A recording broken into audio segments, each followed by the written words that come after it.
I'm live. Good evening, friends and fellow fans of strange literature. Weird, even. My name remains Rogan Marshall. As always, I am podcaster Joe Rogan's Golden Retriever. And I'm here to read H.P. Lovecraft. We've only got a few streams left in this series. The Shadow Out of Time is the last major story in the collected works. Well, unless I stop to reread the ones I don't remember. This one I love. The cat just pushed the door open. As always, I have turned the monetization off for live listening enjoyment, but you are welcome, more than welcome, in fact, invited, urged even, to donate to my PayPal link. Thank you in advance for your largesse, your patronage, even.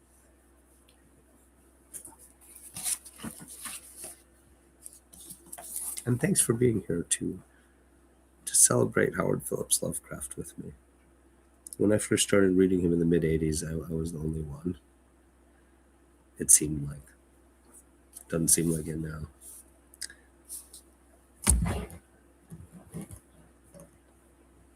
Do this, maybe? Yeah, all right. The Shadow Out of Time by Howard Phillips Lovecraft. 1. After 22 years of nightmare and terror, saved only by a desperate conviction of the mythical source of certain impressions, I am unwilling to vouch for the truth of that which I think I found in Western Australia on the night of July 17th to 18th, 1935. There is reason to hope that my experience was wholly or partly an hallucination, for which indeed abundant causes existed, and yet its realism was so hideous that I sometimes find hope impossible. If the thing did happen, then man must be prepared to accept notions of the cosmos, and of his own place in the seething vortex of time, whose merest mention is paralyzing. He must, too, be placed on guard against a specific lurking peril which, though it will never engulf the whole race, may impose monstrous and unguessable horrors upon certain venturesome members of it. It is for this latter reason that I urge, with all the force of my being, a final abandonment of all attempts at unearthing those fragments of unknown primordial masonry which my expedition set out to investigate.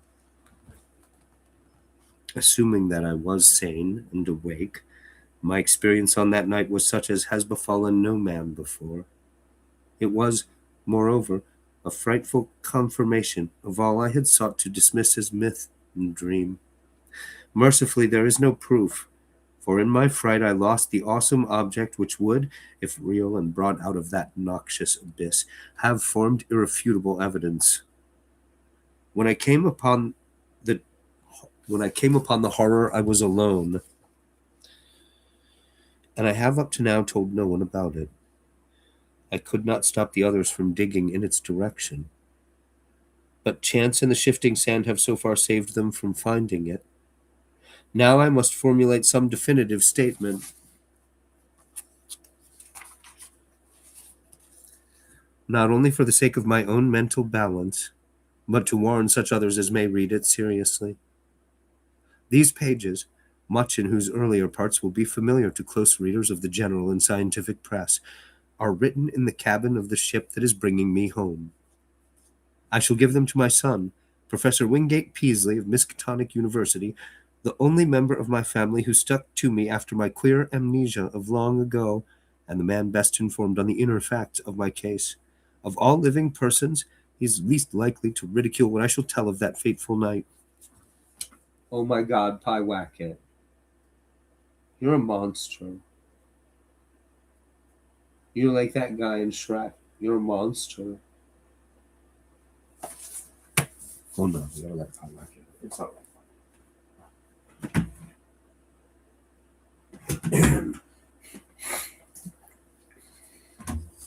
Bets on how long till she scratches to get back in. No, nobody wants to. Yeah, that's me scratching now. It's all scratches. It's all itches this time of the night. All itches. Hold on, let me move this back a little bit. See if that'll help me. I need a little stand. I need the book to sit here so I can peer like this. Can I do that? Oh, I tried bringing that over one night. It didn't help. If I bring the cat tower over here, I'm tempted. It might sit right here. Hello, fine weather. Nice to see you.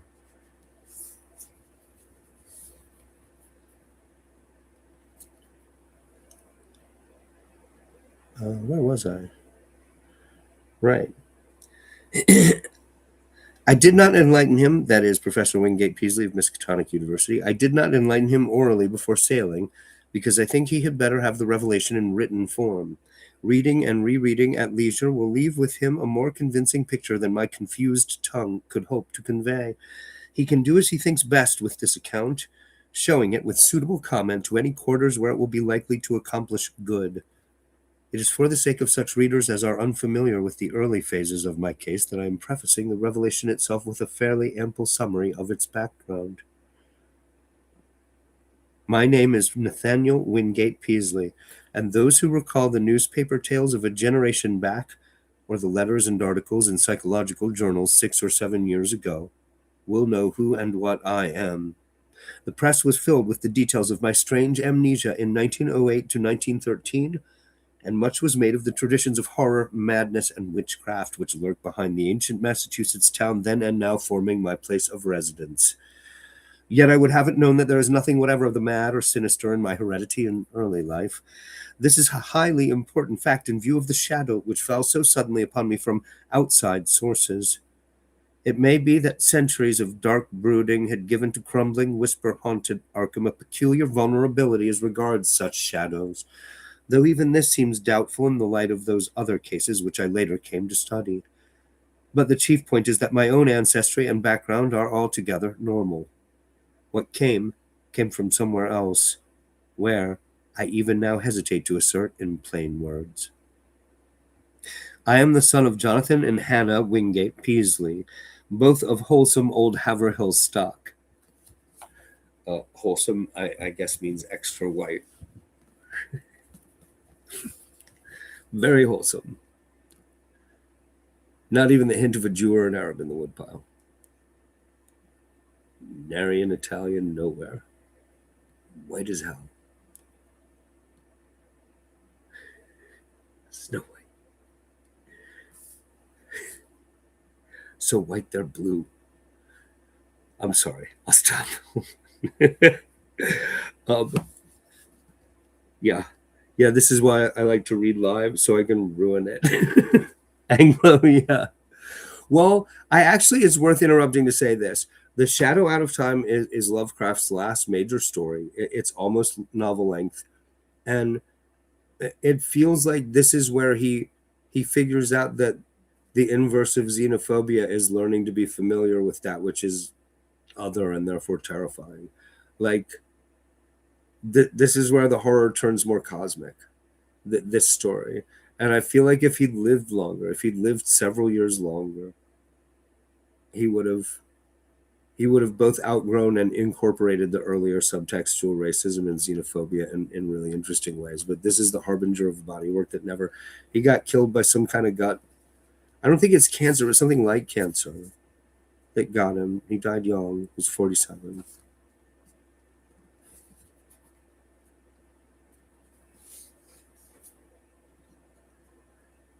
And he didn't live long enough to be a part of the post-World War II era, during which basically, at least in the arts, but more broadly, the Western world figured out, like, xenophobic racism is just bad news. You just don't.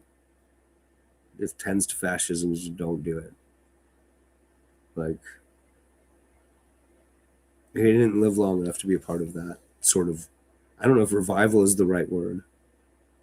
Uplifting, cultural uplifting across Europe and America and the East too, actually, at least in parts. You know what? at least in Europe and America. um, what was it? Haverhill Stock. Where was it? Right.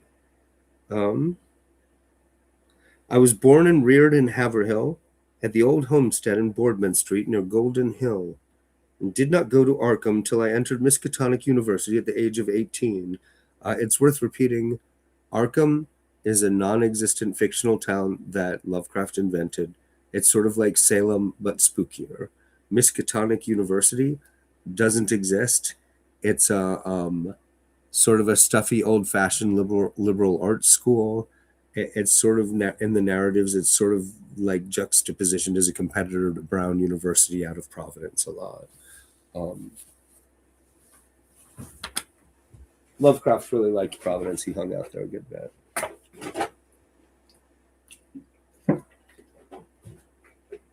I think he lived there. He might be buried there, actually.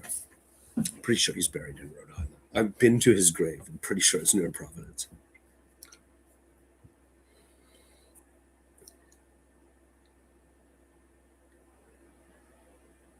That was in 1889. This story, he said 1935. That's about when this was written. That was in 1889. After my graduation, I studied economics at Harvard and came back to Miskatonic as instructor of political economy in 1895. For 13 years more, my life ran smoothly and happily.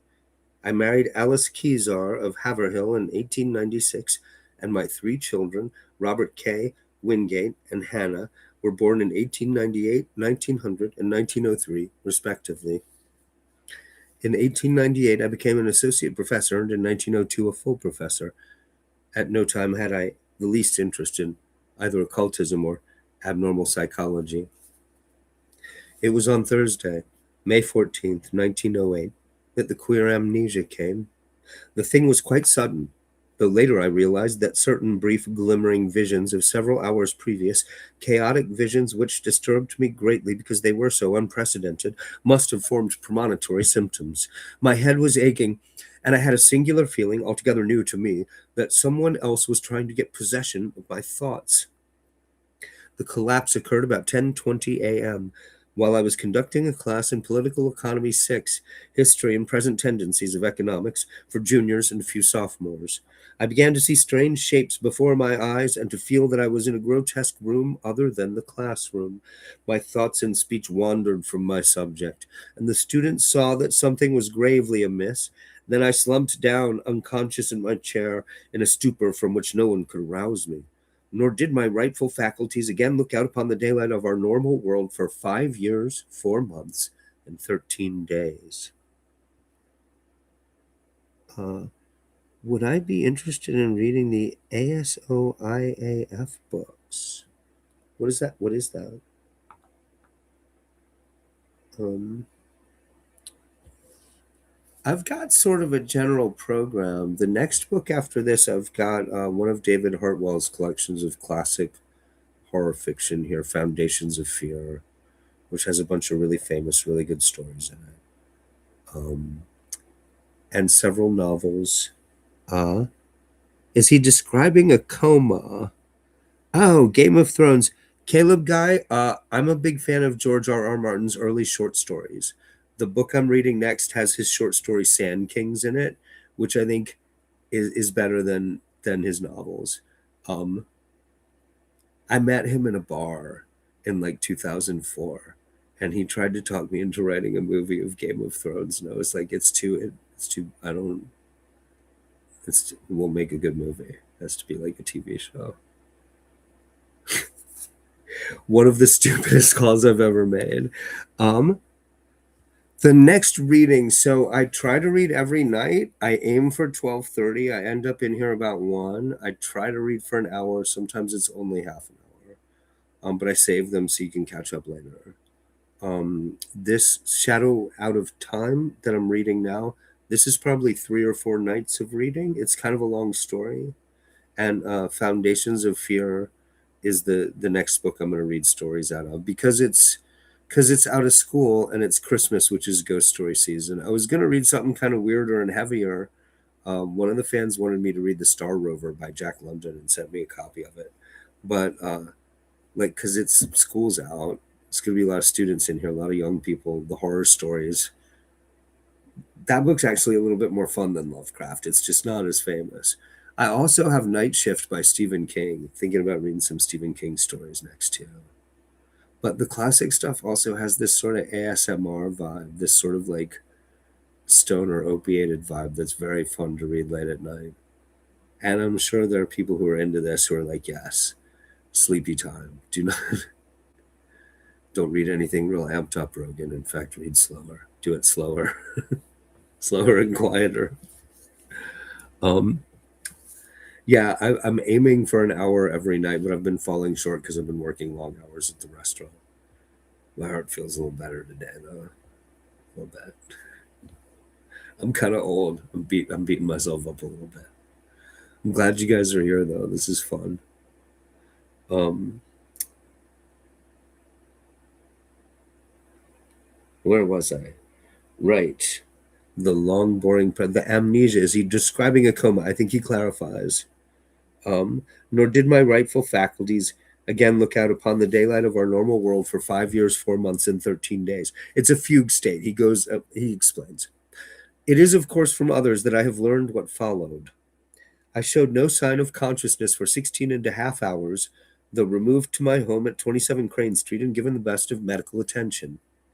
At 3 a.m., May 15th, my eyes opened and I began to speak. But before long, the doctors and my family were thoroughly frightened by the trend of my expression and language. It was clear that I had no remembrance of my identity or of my past, though for some reason I seemed anxious to conceal this lack of knowledge. My eyes gazed strangely at the persons around me, and the flexions of my facial muscles were altogether unfamiliar. Even my speech seemed awkward and foreign. I used my vocal organs clumsily and gropingly, and my diction had a curiously stilted quality, as if I had laboriously learned the English language from books. The pronunciation was barbarously alien, whilst the idiom seemed to include both scraps of curious archaism and expressions of a wholly incomprehensible cast. Of the latter, one in particular was very potently, even terrifiedly, recalled by the youngest of the physicians 20 years afterward. For at that late period, such a phrase began to have an actual currency, first in England and then in the United States, and though of much complexity and indisputable newness, it reproduced in every least particular the mystifying words of the strange Arkham patient of 1908. So, this is worth explaining too, actually, because I started to notice this a few nights ago.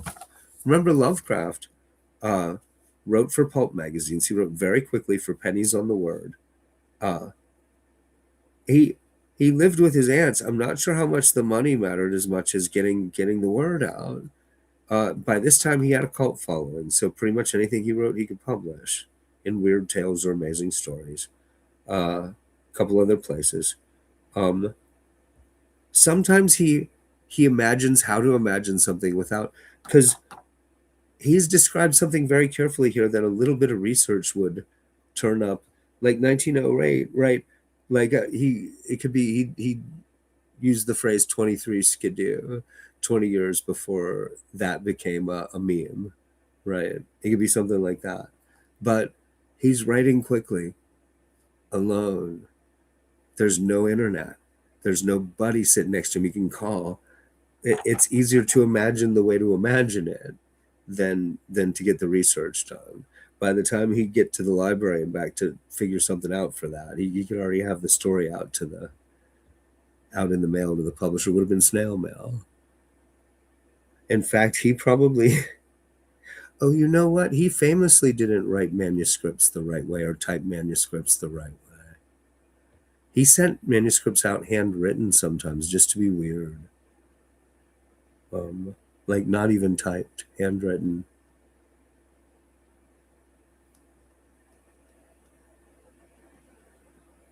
Physical strength returned at once, although I required an odd amount of reduction in the use of my hands, legs, and bodily apparatus in general.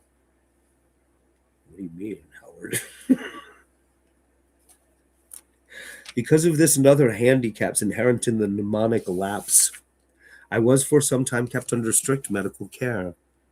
When I saw that my attempts to conceal the lapse had failed, I admitted it openly and became eager for information of all sorts. Indeed, it seemed to the doctors that I had lost interest in my proper personality as soon as I found the case of amnesia accepted as a natural thing. They noticed that my chief efforts were to master certain points in history, science, art, language, and folklore, some of them tremendously abstruse and some childishly simple, which remained very oddly, in many cases, outside my consciousness. At the same time, they noticed that I had an inexplicable command of many almost unknown sorts of knowledge, a command which I seemed to wish to hide rather than display. I would inadvertently refer with casual assurance to specific events in dim ages outside the range of accepted history, passing off such references as a jest when I saw the surprise they created. And I had a way of speaking of the future which 2 or 3 times caused actual fright. These uncanny flashes soon ceased to appear, though some observers laid their vanishment more to a certain furtive caution on my part than to any waning of the strange knowledge behind them. Indeed, I seemed anomalously avid to absorb the speech, customs, and perspectives of the age around me, as if I were a studious traveler from a far foreign land. Yeah, uh, fine weather. When you said, "Is he describing a coma?" and I started to explain what's going on, and then I stopped myself because then I remembered he does the thing, this very Lovecraft thing, where he describes really, really clearly the weird science fiction thing going on here, but doesn't come out and say what it is. It's all just very strong implication, laying it on thick, real thick. Like if you can't figure it out, you might be in a coma. um, As soon as permitted, I haunted the college library at all hours, and shortly began to arrange for those odd travels and special courses at American and European universities, which evoked so much comment during the next few years. I did not at any time suffer from a lack of learned contacts, for my case had a mild celebrity among the psychologists of the period. I was lectured upon as a typical example of secondary personality, even though I seemed to puzzle the lecturers now and then with some bizarre symptom or some queer trace of carefully veiled mockery. Of real friendliness, however, I encountered little. Something in my aspect and speech seemed to excite vague fears and aversions in everyone I met, as if I were a being infinitely removed from all that is normal and healthful. This idea of a black, hidden horror connected with incalculable gulfs of some sort of distance was oddly widespread and persistent. My own family formed no exception. From the moment of my strange waking, my wife had regarded me with extreme horror and loathing, vowing that I was some utter alien usurping the body of her husband. In 1910, she obtained a legal divorce, nor would she ever consent to see me even after my return to normalcy in 1913. These feelings were shared by my elder son and my small daughter, neither of whom I have ever seen since. Only my second son, Wingate, seemed able to conquer the terror and repulsion which my change aroused. He indeed felt that I was a stranger, but though only 8 years old, held fast to a faith that my proper self would return. When it did return, he sought me out, and the courts gave me his custody. In succeeding years, he helped me with the studies to which I was driven, and today, at 35, he is a professor of psychology at Miskatonic. But I do not wonder at the horror I caused, for certainly the mind, voice, and facial expression of the being that awaked on May 15th, 1908, were not those of Nathaniel Wingate Peasley.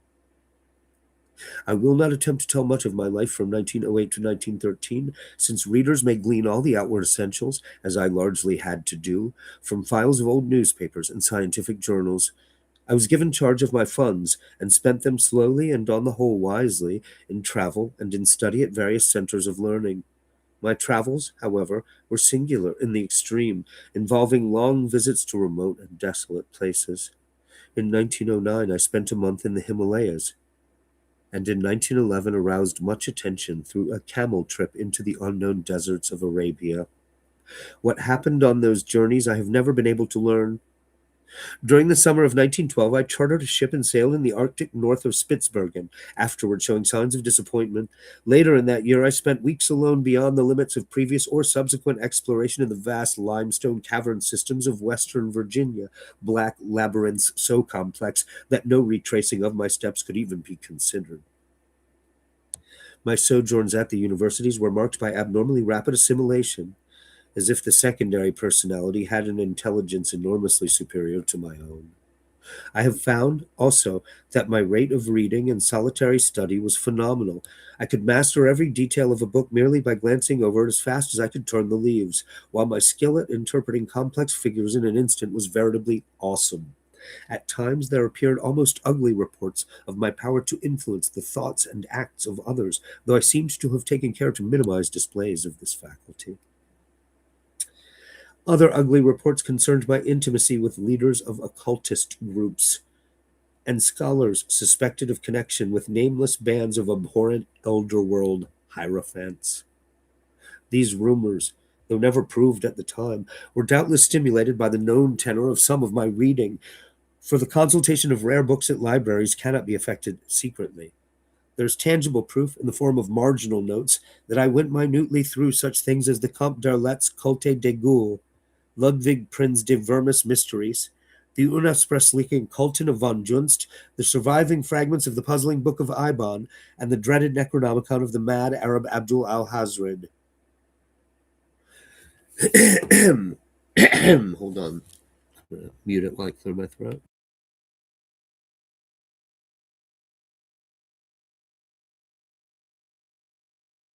So, that list of occult books, I think those are all invented.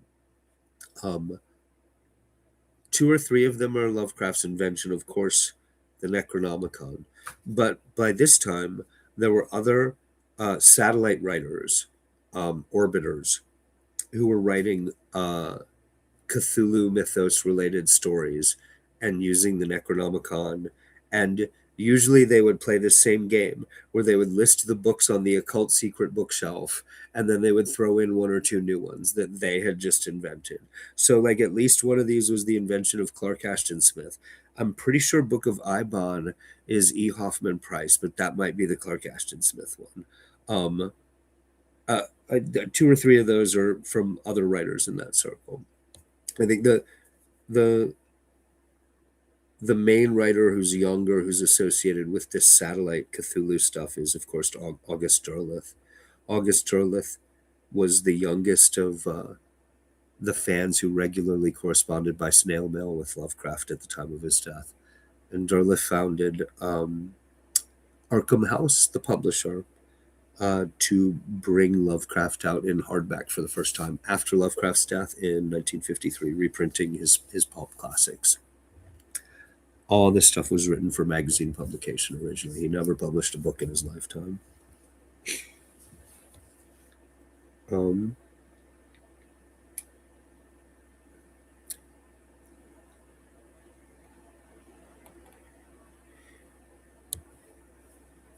yeah, I'm pretty sure all six of the books I just listed are fake. They're not real occult books.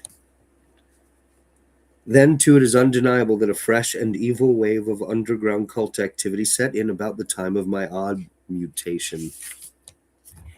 In the summer of 1913, I began to display signs of ennui and flagging interest, and to hint to various associates that a change might soon be expected in me.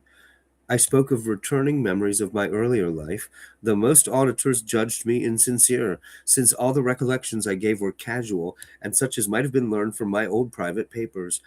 About the middle of August, I returned to Arkham and reopened my long closed house in Crane Street.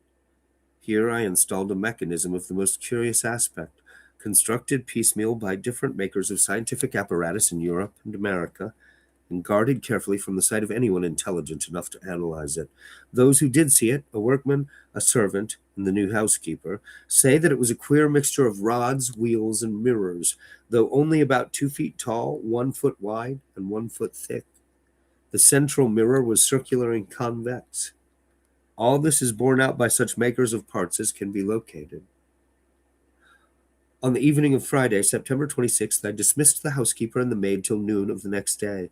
Lights burned in the house till late, and a lean, dark, curiously foreign-looking man called in an automobile. It was about 1 a.m. that the lights were last seen. At 2:15 a.m., a policeman observed the place in darkness, but with the stranger's motor still at the curb. So motor, by the way, is 30s slang for automobile. Uh, they hadn't started calling them cars yet, but they did sometimes call them motors. By 4 o'clock, the motor was certainly gone. It was at 6 that a hesitant foreign voice on the telephone called Dr. Wilson to call at my house and bring me out of a peculiar faint. This call, a long-distance one, was later traced to a public booth in the North Station in Boston, but no sign of the lean foreigner was ever unearthed. North Station's a good reference there. If you're from Boston, that North Station is in a peculiar and sort of vaguely ethnic neighborhood where everybody seems sort of suspicious. It's pretty good. A lot of immigrants, a lot of quiet, suspicious seeming immigrants. Um, when the doctor reached my house, he found me unconscious in the sitting room, in an easy chair with a table drawn up before it. On the polished tabletop were scratches showing where some heavy object had rested. The queer machine was gone, nor was anything afterward heard of it. Undoubtedly, the dark, lean foreigner had taken it away. In the library grate were abundant ashes, evidently left from the burning of every remaining scrap of paper on which I had written since the advent of the amnesia. Dr. Wilson found my breathing very peculiar, but after a hypodermic injection, it became more regular. I could use one myself. You hear me? I need a shot. And hook me up, Doc. I was very. I've been telling these my fans, my lungs, they can tell you. I need my breathing to become more. All right, it's fine. At 11:15 a.m., September 27th, I stirred vigorously, and my hitherto mask-like face began to show signs of expression. Dr. Wilson remarked that the expression was not that of my secondary personality, but seemed much like that of my normal self. About 11:30, I muttered some very curious syllables which seemed unrelated to any human speech. I appeared, too, to struggle against something. Then, just after noon, the housekeeper and the maid having meanwhile returned, I began to mutter in English. Of the orthodox economists of that period, Jevons typifies the prevailing trend toward scientific correlation.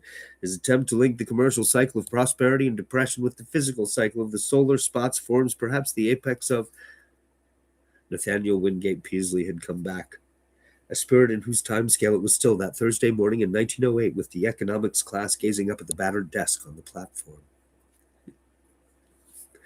I like. I was just thinking, like, why would he get through a good 40 words before he realizes he's slipped some time? And then I realized Lovecraft had to actually do a piece of research here. Of the orthodox economists of that period, like, to even have the next 30 words after that, like, he had to have all that together to just have of the orthodox economists of that period. Like, that's one where you got to flash the research, otherwise it's just wasted. Chapter 2. Why would that be well researched when the other thing wasn't? He might have had a neighbor who was an economist or something, actually, is why. Books in the house. Uncle went to school for economics, something like that. Like I said, pre-internet, your research sources are random. And like when I was a young writer and I met somebody in an odd profession that's like turns up regularly in fiction, like a firefighter or a cop or something, I would just start questioning them really closely about their work, any random stuff I could think of that might be useful later. Oh, you're a detective? Listen, uh, don't let me keep you, but I got 4 hours of questions about the field of work you're in. Chapter 2 of The Shadow Out of Time by Howard Phillips Lovecraft. If you're just joining us, by the way, I have the monetization turned off so you won't be bugged by YouTube's ads.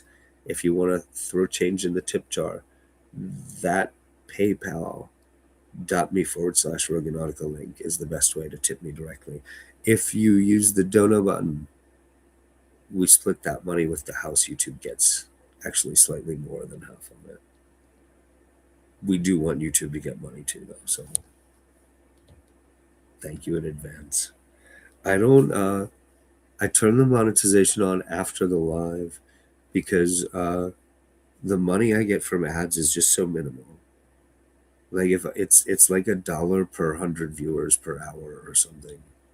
So like I would have to have 10 times as many subscribers and 10 times as many viewers for it to be worth my time for me to harass you by having the ads turned on. But I do turn them off. I turn them on after I'm live. And I should remember more often to ask for money at the PayPal link. I don't do it for the money, obviously. Thank you for being here. Chapter 2. My reabsorption into normal life was a painful and difficult process. The loss of over 5 years creates more complications than can be imagined, and in my case, there were countless matters to be adjusted. What I heard of my actions since 1908 astonished and disturbed me, but I tried to view the matter as philosophically as I could. At last, regaining custody of my second son, Wingate, I settled down with him in the Crane Street house and endeavored to resume teaching, my old professorship having been kindly offered me by the college. I began work with the February 1914 term and kept at it just a year. By that time, I realized how badly my experience had shaken me. Though perfectly sane, I hoped, and with no flaw in my original personality, I had not the nervous energy of the old days. Vague dreams and queer ideas continually haunted me, and when the outbreak of the World War turned my mind to history, I found myself thinking of periods and events in the oddest possible fashion.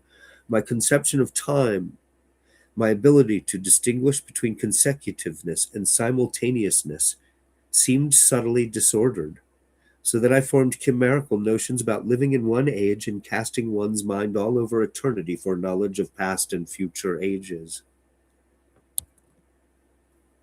The war gave me strange impressions of remembering some of its far off consequences, as if I knew how it was coming out and could look back upon it in the light of future information.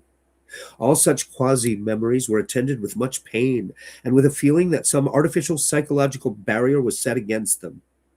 When I diffidently hinted to others about my impressions, I met with varied responses. Some persons looked uncomfortably at me, but men in the mathematics department spoke of new developments in those theories of relativity then discussed only in learned circles, which were later to become so famous. Dr. Albert Einstein, they said, was rapidly reducing time to the status of a mere dimension. Okay, it's worth interrupting here to point out how ahead of its time some of this is. So, for one thing, there's no psychedelic culture in the 1930s. There's no culture of broad understanding of uh, altered states of consciousness in these ways. So, uh, out of body experiences and time travel and discontinuity of time perception being tied to altered states of consciousness in this way is very ahead of its time. Uh, I mean,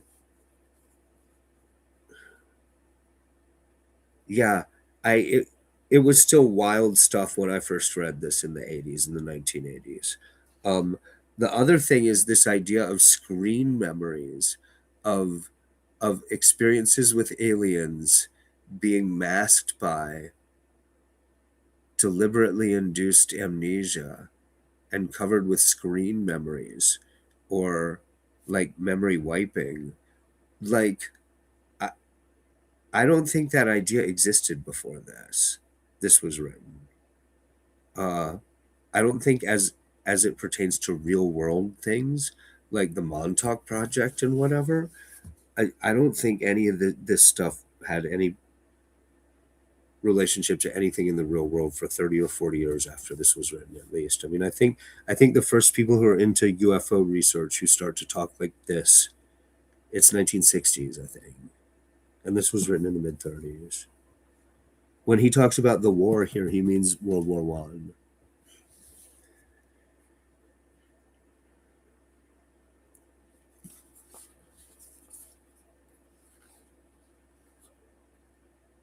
But the dreams and disturbed feelings gained on me, so that I had to drop my regular work in 1915. Certain of the impressions were taking an annoying shape giving me the persistent notion that my amnesia had formed some unholy sort of exchange, that the secondary personality had indeed been an intruding force from unknown regions, and that my own personality had suffered displacement. Thus, I was driven to vague and frightful speculations concerning the whereabouts of my true self during the years that another had held my body. The curious knowledge and strange conduct of my body's late tenant troubled me more and more as I learned further details from persons, papers, and magazines. Queernesses that had baffled others seemed to harmonize terribly with some background of black knowledge which festered in the chasms of my subconscious. I began to search feverishly for every scrap of information bearing on the studies and travels of that other one during the dark years. Not all of my troubles were as semi-abstract as this. There were the dreams, and these seemed to grow in vividness and concreteness.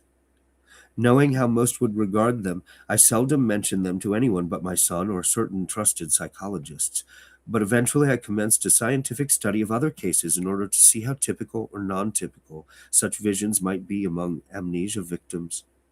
My results, aided by psychologists, historians, anthropologists, and mental specialists of wide experience, and by a study that included all records of split personalities from the days of demoniac possession legends to the medically realistic present, at first bothered me more than they consoled me. I soon found that my dreams had indeed no counterpart in the overwhelming bulk of true amnesia cases. There remained, however, a tiny residue of accounts which for years baffled and shocked me with their parallelism to my own experience. Some of them were bits of ancient folklore, others were case histories in the annals of medicine, one or two were anecdotes obscurely buried in standard histories. It thus appeared that, while my special kind of affliction was prodigiously rare, instances of it had occurred at long intervals ever since the beginning of man's annals. Some centuries might contain one, two, or three cases, others none, or at least none whose record survived. The essence was always the same. A person of keen thoughtfulness seized with a strange secondary life and leading for a greater or lesser period an utterly alien existence, typified at first by vocal and bodily awkwardness, and later by a wholesale acquisition of scientific, historic, artistic, and anthropological knowledge, an acquisition carried on with feverish zest and with a wholly abnormal absorptive power. Then a sudden return of the rightful consciousness, intermittently plagued ever after with vague, unplaceable dreams, suggesting fragments of some hideous memory elaborately blotted out. And the close resemblance of those nightmares to my own, even in some of the smallest particulars, left no doubt in my mind of their significantly typical nature. One or two of the cases had an added ring of faint, blasphemous familiarity, as if I had heard of them before through some cosmic channel too morbid and frightful to contemplate. In three instances, there was specific mention of such an unknown machine as had been in my house before the second change. Another thing that cloudily worried me during my investigation was the somewhat greater frequency of cases where a brief, elusive glimpse of the typical nightmares was afforded to persons not visited with well-defined amnesia. These persons were largely of mediocre mind or less, some so primitive that they could scarcely be thought of as vehicles for abnormal scholarship and preternatural mental acquisitions. For a second, they would be fired with alien force, then a backward lapse into thin, swift fading memory of unhuman horrors. There had been at least three such cases during the past half century, one only 15 years before. Had something been groping blindly through time from some unsuspected abyss in nature? Were these faint cases monstrous, sinister experiments of a kind and authorship utterly beyond sane belief? Such were a few of the formless speculations of my weaker hours, fancies abetted by myths which my studies uncovered. For I could not doubt but that certain persistent legends of immemorial antiquity, apparently unknown to the victims and physicians connected with recent amnesia cases, formed a striking and awesome elaboration of memory lapses such as mine. Of the nature of the dreams and impressions which were growing so clamorous, I still almost feared to speak. They seemed to savor of madness, and at times I believed I was indeed going mad. Was there a special type of delusion afflicting those who had suffered lapses of memory? Conceivably, the efforts of the subconscious mind to fill up a perplexing blank with pseudo memories might give rise to strange imaginative vagaries.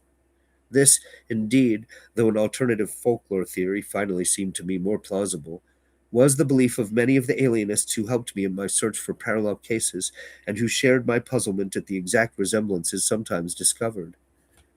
Alienist is an archaic word for psychologist. Um, Turn of the century, I guess, Edwardian.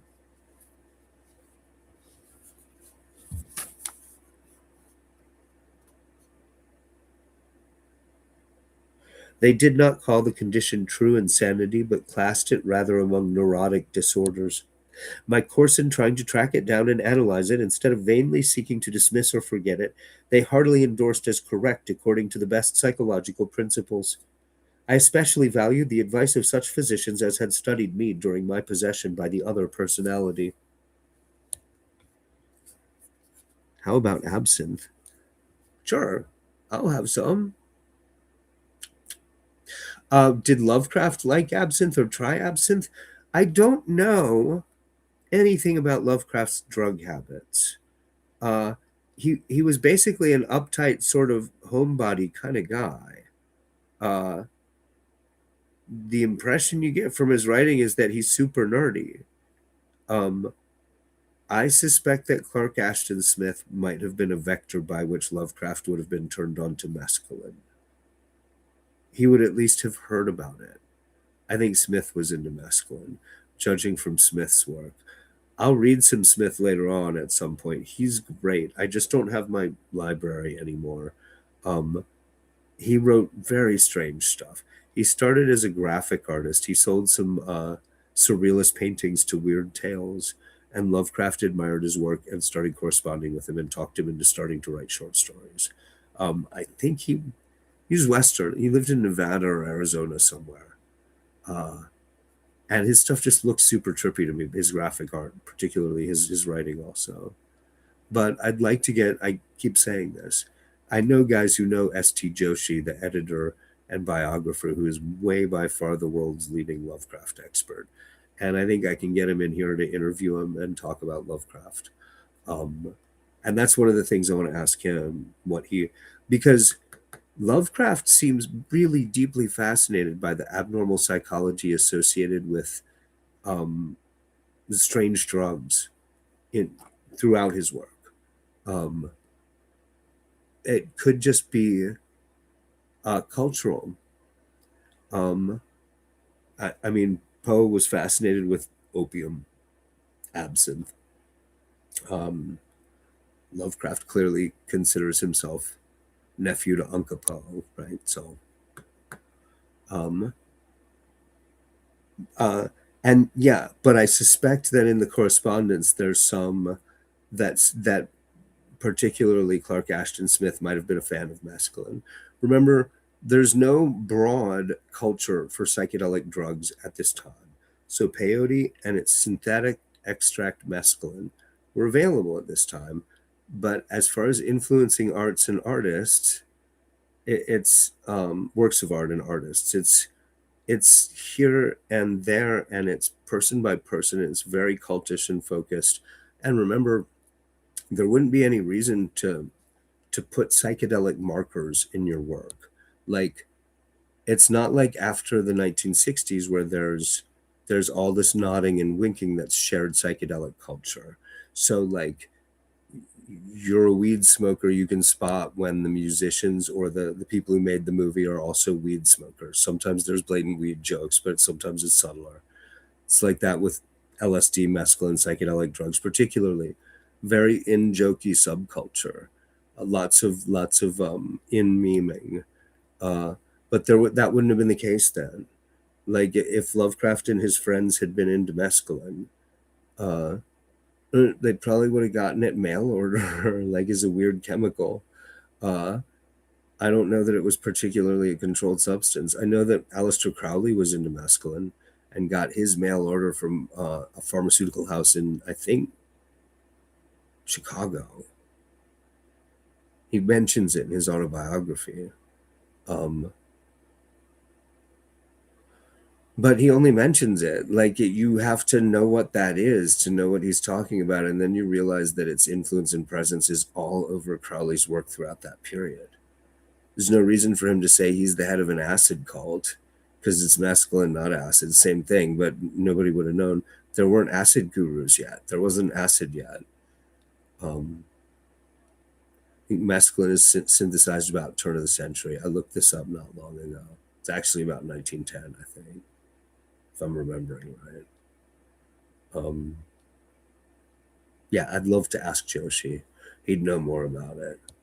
Um, Only the esoterists were hip to it. Well, that's the thing.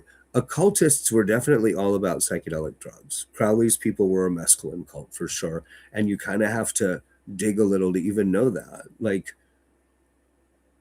even as just a bare fact, that only interests you if you're into psychedelic drugs. Like, Crowley was into a lot of drugs. Like, he was himself addicted, cross addicted off and on to cocaine and heroin. It slowed him way down in life to be into hard drugs. But he was really into feeding his followers and audiences for his live shows and magical performances mescaline, and like often not telling them, which is why there's a lot of weird like mental health issues that come in breaks and bursts among Crowley's followers. He's always being like, I'm gonna chant until the elemental spirits appear, drink this Chinese tea with me. And then everybody is on the mescaline that was in the tea.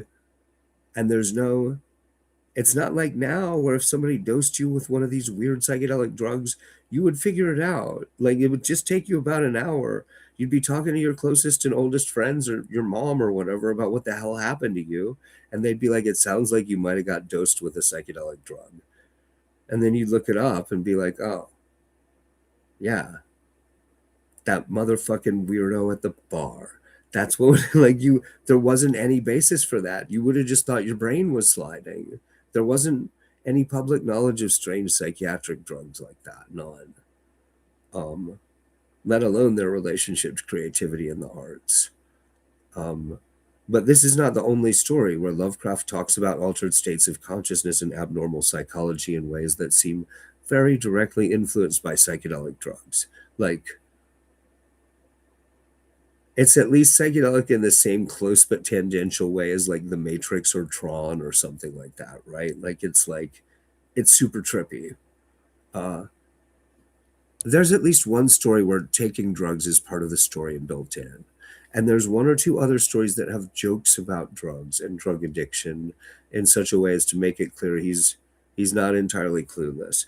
And another subject that he so I know that people who have read Joshi's biographies and the correspondence say Lovecraft always said in correspondence that he thought actual occultists were all full of shit and actual occultism was just dumbassery. I mean, this wasn't his language, obviously, uh, and that he just had never read any of that stuff. But it's really clear from about here, from like halfway through, about Charles Dexter Ward. He's clearly read the Crowley Circle. He's clearly read the Golden Dawn stuff. Like he doesn't make direct, clear references to like the Abramelin ritual and stuff. Now he may have been concerned about copyright with like that kind of thing, and that might be part of why he invented everything. But the generation of really rich occult writing that's really studied and interesting and esoteric and beautifully written. Blavatsky, Crowley, a couple other writers. Waite, um, uh, there's at least one other in the Golden Dawn Circle who's a really good stylist or a really interesting stylist and full of like a rich mixture of research and bullshit and coded messaging. Uh, they Mathers is who I'm thinking of. It's clear that Lovecraft read all these people. Um, why he and I think he just didn't want his friends to think he'd read all these occultists because he really did think it was just sort of a gross, creepy, icky thing to be interested in. Remember, Crowley had gotten in trouble in part with the law in England and basically socially as being like a human monster and a tabloid press beast, in part for being really, really gay. Like he's bisexual, but well known to be, a prevert publicly. Lovecraft might have found that. You know what, though? There's a couple of stories with gay jokes in Lovecraft that make it clear he wasn't uptight about queerness. But in any case, he might have found Crowley just offensive as a public figure. Uh, And now that I think about it out loud, he really might have had copyright concerns with the ceremonial magic stuff too. Remember, there'd been copyright squabbles. Well, remember, you may not know, but the Golden Dawn, Crowley's occult group, I think both Waite and Mathers were involved in this group. Somebody maybe correct me if I'm wrong. Arthur Machen, the occult writer, was also associated with the Golden Dawn. Um, all rich guys out of London, and they were serious students and literary scholars, and they were into magic and drugs. And they it was someone in that group who first translated the Abramelin ritual, the late medieval Jewish magic stuff that is still central in ceremonial magic, the Crowley stuff. Uh, and there was a legal squabble over who legally owned the translation, who legally owned the rights to these documents that they had all claimed are medieval. Like, so it's like we can't quite document that this is really 12th century. Uh, but we translated it from the Hebrew. So what we're squabbling over is who owns the translation. So like, and this was all also secret. Like there was some weird business that got dragged into court where Crowley publicly published some private papers, some literal esoterica that like, secret stuff. This was all in like the 1890s, 1900s. I can't remember exactly. And they publicly engaged in a wizard's battle, threatening each other in the press with black magic. Crowley and I can't remember who the other guy was. Uh, Crowley's novel Moonchild is sort of a dramatization of all this, which would also be fun to read out loud, actually, but I don't have a copy of it here. Um, so, uh, Lovecraft read all these guys thoroughly. Clearly, there's all kinds of little context clues um, in the way he imagines the Necronomicon and his secret cult. There's references to medieval Jewish magic. There's just enough references. So if you're familiar with all that body of literature, you know he knows, and he's letting you know that he wants you to know he knows. Like, so but he was uptight about like I think he just wanted people to think he wasn't hip to the occult writers for the same reason that a young man now might insist that he doesn't watch porn or masturbate ever. I don't like porn because he just doesn't want to admit to anything so crass and low culturally. I think he really was just genuinely Lovecraft was genuinely embarrassed of the occult stuff. He also Lovecraft I know would do this thing in his correspondence. I haven't read his correspondence thoroughly, but I know he would do this thing where he was always really dismissive and contemptuous of movies generally. He thought movies were stupid and low culture for dullards and the gallery, always play into the gallery.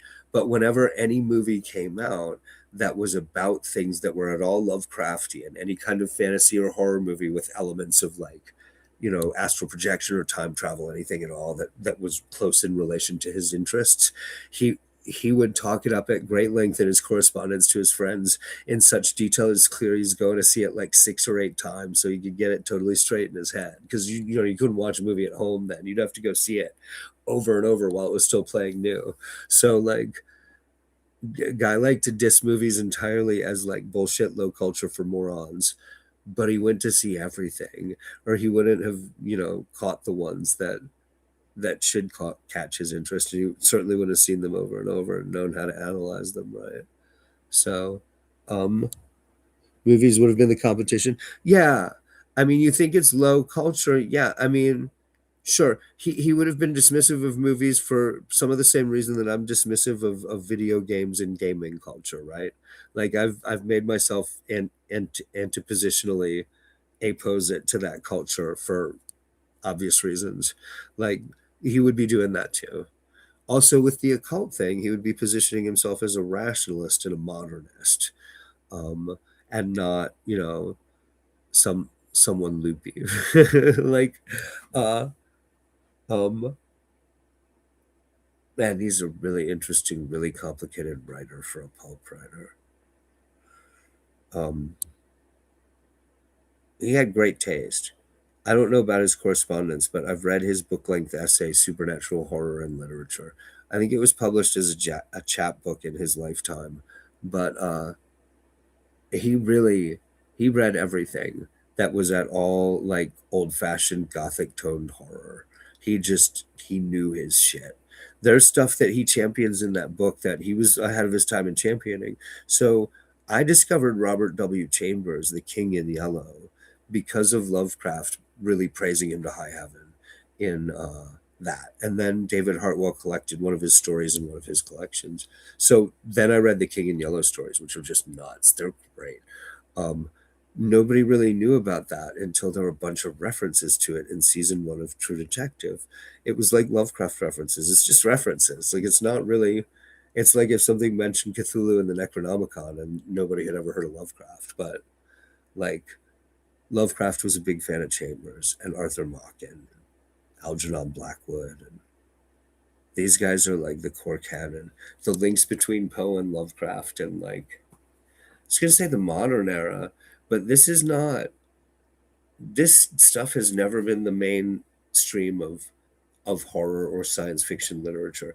This particular kind of like trippy post gothic um sort of like sidebar modernism, like right now it seems culturally very central because internet horror dovetails into this kind of thing all over the place. um Analog horror and YouTube horror. But that's d- d- this kind of thing has moments in the cultural sun. Edgar Allan Poe's poem "The Raven" was a hit too. Uh, Nightmare Before Christmas is also, I think, sort of like this kind of psychedelic gothic subculture. I think it's a good example of it. Um, so he wanted to be recognized like any ambitious writer. Um, I don't know what. Well, yeah. Remember, he died young. He died when he was 47. That's not super young for a person dying, but for a literary career, that's about mid career.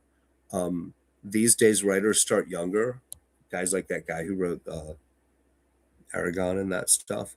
But generally, like prose writers, they hit their stride in their late 30s, early 40s. They do their best shit when they're like dad aged. Uh, in fact, they tend to be terrible dads for that reason, like Stephen King. Um, so yeah, he died kind of young for a writer, um, and and he wrote like he meant to make a living at it. I mean, I think like a lot of really good prose writers, his background seems to be a mix of protective privilege and he really was trying to make money writing. He lived with two aunts. Uh, for a few years, he was married and lived in New York. Didn't really work out. Doesn't seem to be some kind of huge melodramatic failure. Just he didn't like New York, didn't like being married. I think moved back with the aunts. Uh, but he wrote like he meant to make money doing it. I mean, it's hard to imagine now too. This thing where he builds this world across dozens of stories while discussing the details and making them part of a common shared world in the letters columns and in his private correspondence, letters columns of the magazines, like it's like comments on YouTube videos, the back and forth with the fans, and then the collaborations, semi collaborations with correspondence with other writers. Um, all this was so far ahead of its time. Just nobody had ever done anything like that. In the letters columns of Weird Tales, Lovecraft says over and over, responding directly through the editor to fans, that this is all shared world and public domain, that Necronomicon is for everyone to use as if it were real. And Cthulhu, the Cthulhu cult, the old ones, the great ones, the Mygo, all this stuff, that this was common intellectual property shared by the world freely so that everybody could build on the mythos together. Um, like that kind of thinking seems it's hard to understand what a leap forward that was. Like that things happen that way organically on the internet all the time these days. And then like somebody tries to recover copyright on the when it starts making money. Like Lovecraft should still be in living copyright, but every now and then somebody tries to assert copyright over these mythos elements because it should be somebody should hold copyright on them, and then just in court like it falls apart immediately because there's all this textual evidence that he meant for it to be a gift to the world. It's part of why he's so famous. Uh, I mean, there's two or three generations. The way that this writing is strange and stuffy and trippy and difficult, it's easier to hear me read it and just only let about half of it soak in because it's sort of dull and dry in weird ways. It's it's very like analog horror in that regard. He wasn't ever the writers making references to him and movies and writers adapting and making references and doing sort of pseudo sequels like he became deep background culture slowly but surely creeping up on mainstream culture before he got directly popular. And even now he isn't that popular. He's like Tolkien. Like any nerd who loves horror literature tries to read Lovecraft, but he's tricky. I think it's easier to hear him read by a good reader. um Yeah, the analog horror user, yeah. It's really odd how close and heavy an influence on analog horror Lovecraft is. Like, yeah, it's strange, but I think what it is, like I said, is that there's a gothic tradition that's actually not horror. It's a different thing. Uh, and gothic in the like style and fashion modern sense is only part of the gothic mood. And Gothic literature, like Edgar Allan Poe, is central. H.P. Lovecraft is central. Um, Other writers, I'm not sure. Like there's isolated one-offs, Dracula, Frankenstein, right? Um, but I'm not. That's not exactly horror. Like I don't know. It's a kind of horror. Like I said, Nightmare Before Christmas is a really good example of that. Is that horror? I don't like. I don't know. like um, a lot of it seems to have this. It's got like I don't know if it's a young adult vibe. I don't know. Prudish isn't the right word. Lovecraft isn't that like sex is only a creepy and distant thing that's very distant in his stories. Like there's a couple of his stories that are predicated on creepy sexual things, like the merman breeding project in Shadow over Innsmouth, but he only comes up on it sort of sideways. Like doesn't have an interest in he doesn't have an interest in characters, which is also very analog horror. Like it's just a voice that's sort of this dull masking approach to understanding the material that's like somebody's written a high school level report. Like it almost even it reminds me of high school and college papers in that he's overreaching a little with trying to sound stuffy and sort of uptight and educated. Like he doesn't quite totally grasp how to sound like a guy has a doctorate and talking like a doctor. Like he doesn't quite have it. He's almost got it. Um, but yeah, I think the best of that analog horror stuff has a really similar vibe. And those guys do the same overreaching thing too. And similarly, it doesn't matter. Like analog horror, you see all the time the prose writing and the voiceover. They're trying to sound like it's very similar voice, but it'll be like a high school kid, and he's just trying to sound real serious doing the voiceover, but he's not very good at the Rod Serling voice. And then the written thing will be like the grammar will be off. There'll be a spelling mistake. There'll be typos, and it's fine. It's the vibe. Like the vibe even including a level of you understand that a very precocious 17-year-old has created the analog horror series that actually is sometimes part of why it's good. And again with the Lovecraft, it has the vibe of a young writer entering middle age with the confidence of his youthful work starting to gel into something really big that he's just part of. um, like he's one of the punk rock bands on the scene in a city where punk rock is being born is what it feels like, but it's real subtle. um yeah, if I had all my books, I mean I'll have more books when I get where I'm going. I'm gonna have to buy some more books. One of the best, August Derleth did a collection of the first round of Cthulhu mythos stories written by other people. It's called Tales of the Cthulhu Mythos, but it's got really good short stories by like Hoffman Price and Clark Ashton Smith, Robert Howard. Robert Howard, who wrote the Conan stories, did some stuff like this. His stuff like this is not his best stuff. Um,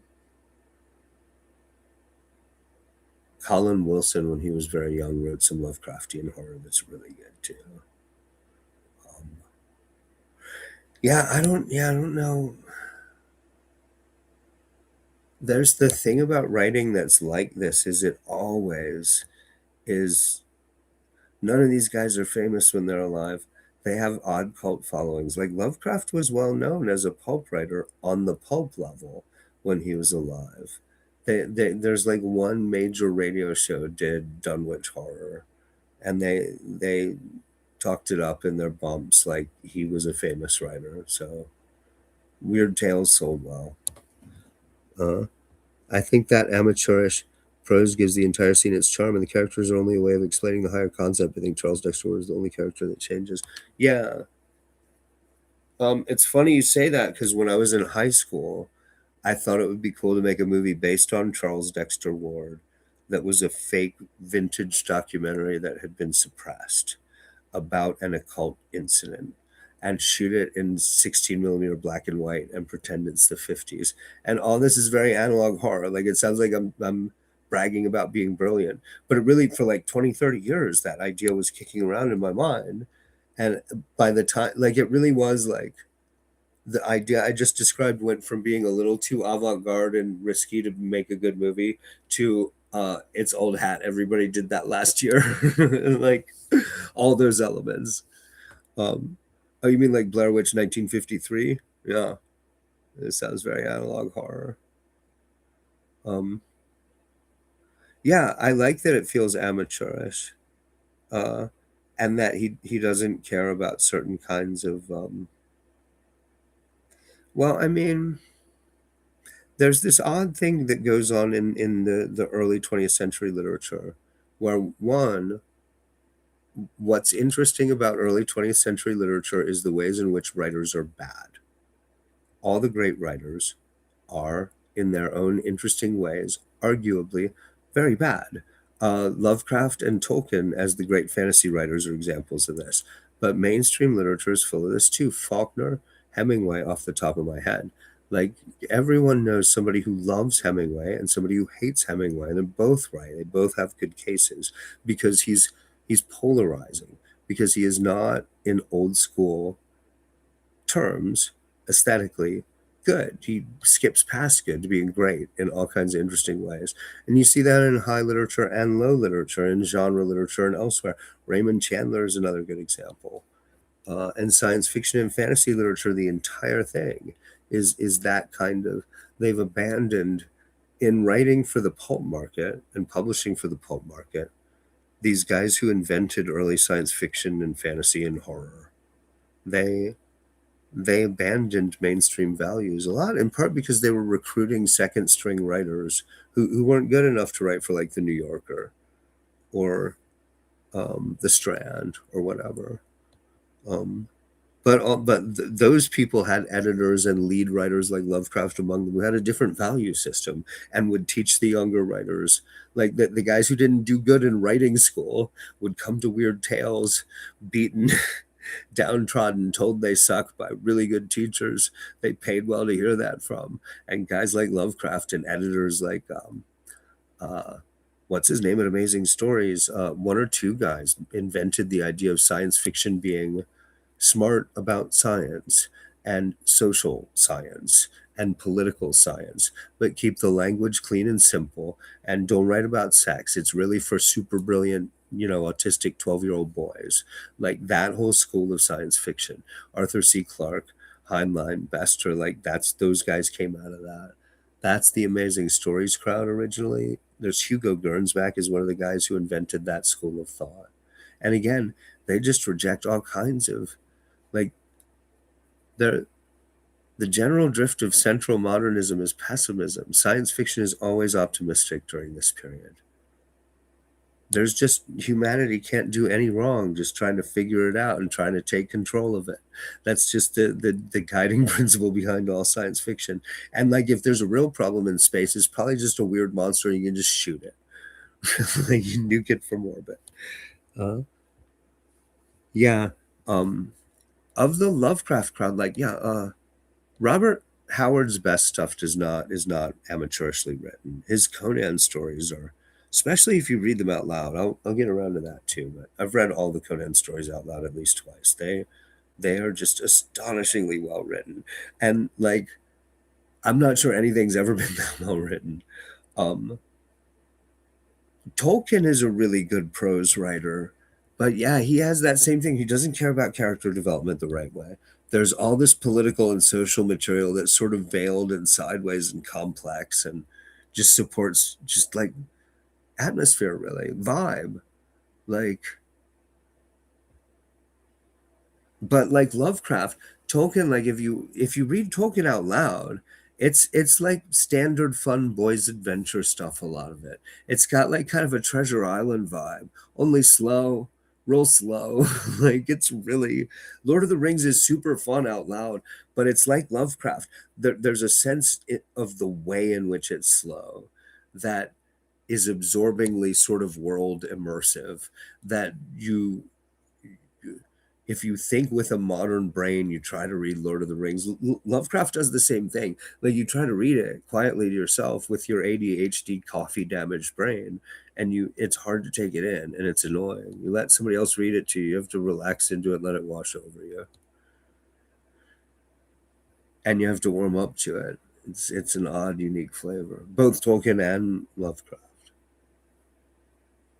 You know, I before I read Love Tolkien in here, I should read C.S. Lewis's Out of the Silent Planet and Paralandra. Those books are amazing.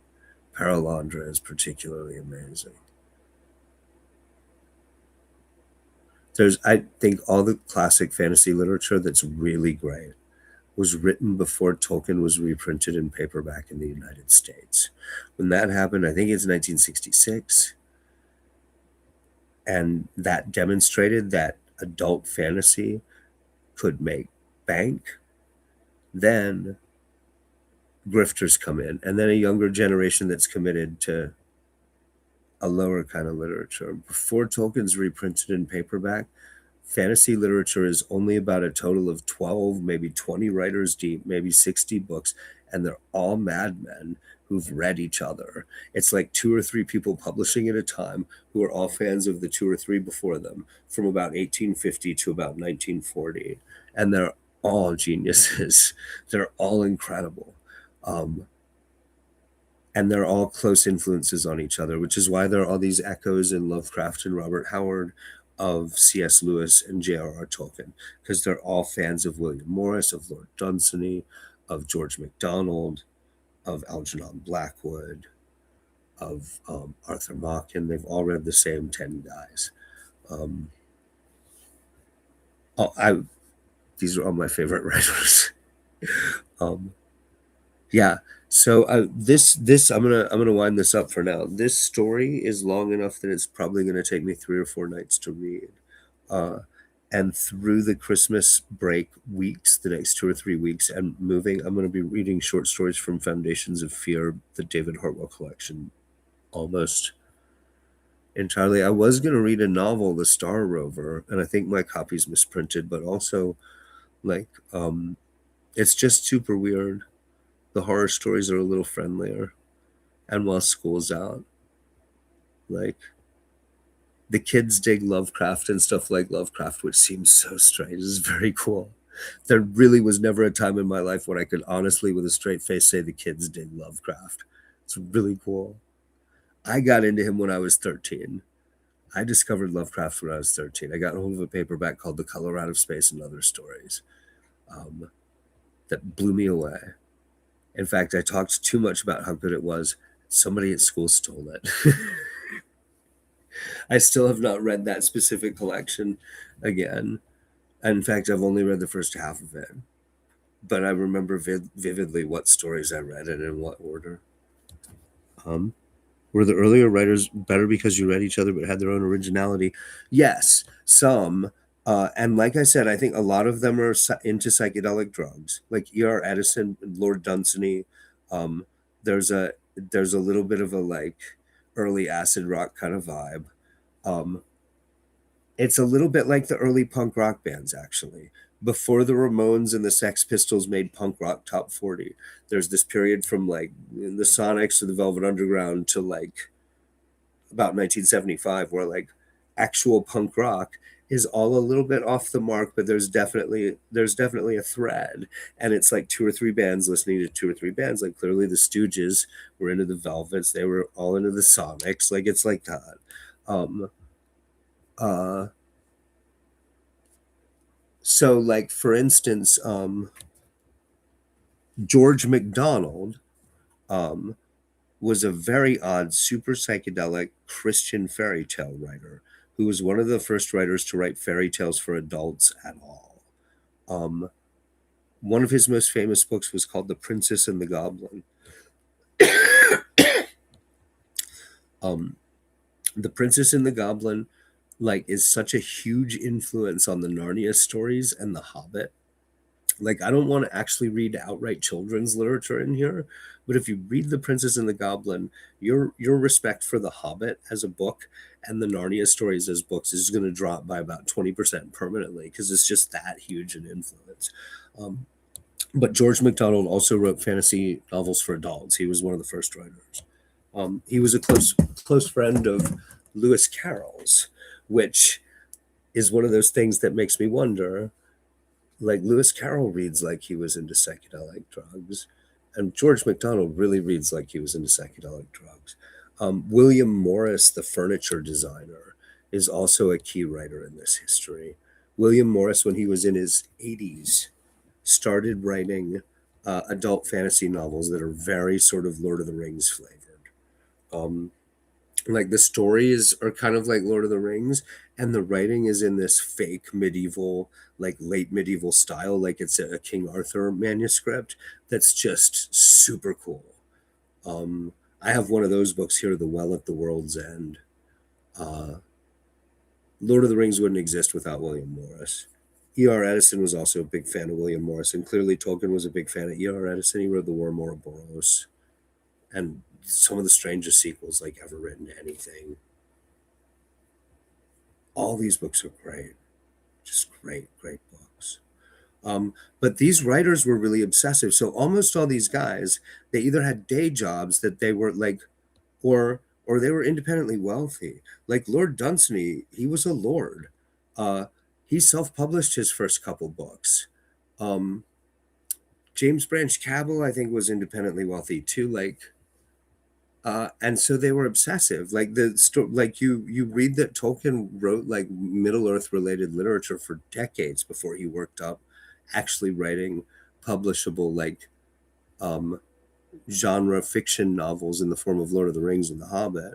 Like all these guys are like that. Like you'll read the history of this very strange 500-page novel set in its own peculiar world, and the history is like, oh, the guy spent 36 years writing it, and then like he wanted it thrown away when he died, but his wife published it. Like it's always very strange. Um, they all seem like they're on drugs, like all these writers I mentioned, like psychedelic drugs. I don't. Well, Tolkien doesn't actually. Tolkien is where that seems less likely. But like I said, Lovecraft is a fan of all these writers who seem like they were into absinthe or something. Dunsany, I think, was a coke guy. He just seems very cocaine-y. And so does Cabell. Cabell seems like he was really into cocaine. Um, yes, do you need snuggles too? What do you guys need? You need me to stop. The cats need me to stop. Um, I have to call it a night. Yeah, I have to work in the morning anyway. I shouldn't be on for this long. I appreciate you guys being here. This kind of fantasy literature and horror literature has been my passion since like the mid '80s.